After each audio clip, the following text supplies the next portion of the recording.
छी मिथिला के बदनाम यो, डूबा रहल छी मैथिली के नाम यो,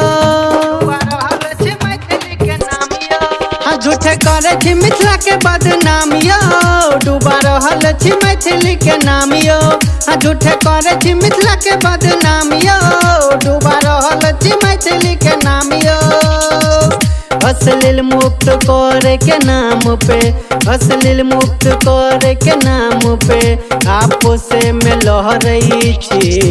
फेसबुक पे लाइव, फेसबुक पे लाइव आइब गाली गलौज किया करई छियो। फेसबुक पे लाइव आइब गाली गलौज किया करई छी। अखन अहाँ सब सुन रहल छी चांदनी रिकॉर्डिंग स्टूडियो के शानदार प्रस्तुति।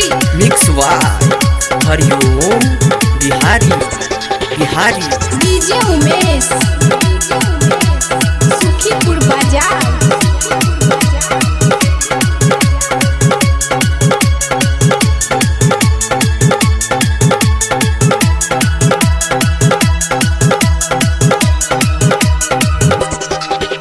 हाँ करे कहे छ अश्लील मुक्त मैथिली त मीटिंग में सबके बजाबू।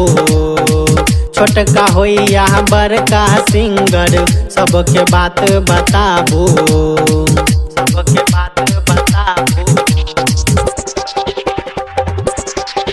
हाँ करे कहे छ अश्लील मुक्त मैथिली त मीटिंग में सबके बजाबू।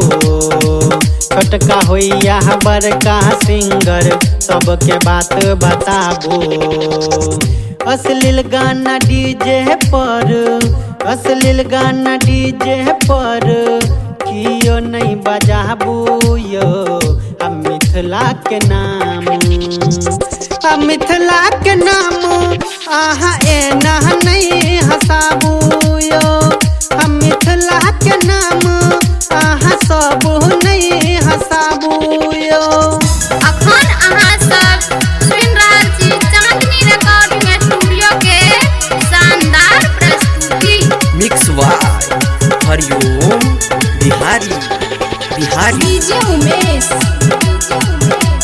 सुखीपुर बाजार।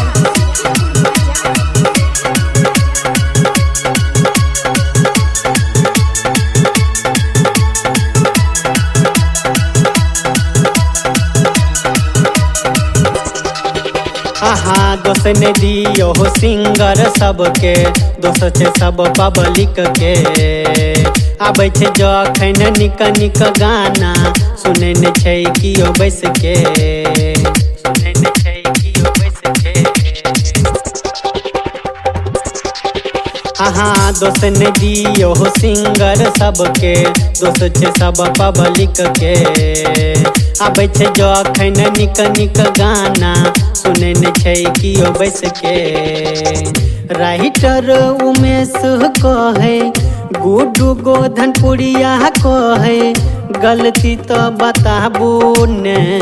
फेसबुक पे लाइव, फेसबुक पे लाइव आइबू एना नहीं गरियाबू ने। फेसबुक पे लाइव आइबू एना नहीं गरियाबू ने। फेसबुक पे लाइव आइबू एना नहीं गरियाबू ने। फेसबुक पे लाइव आइबू एना नहीं गरियाबू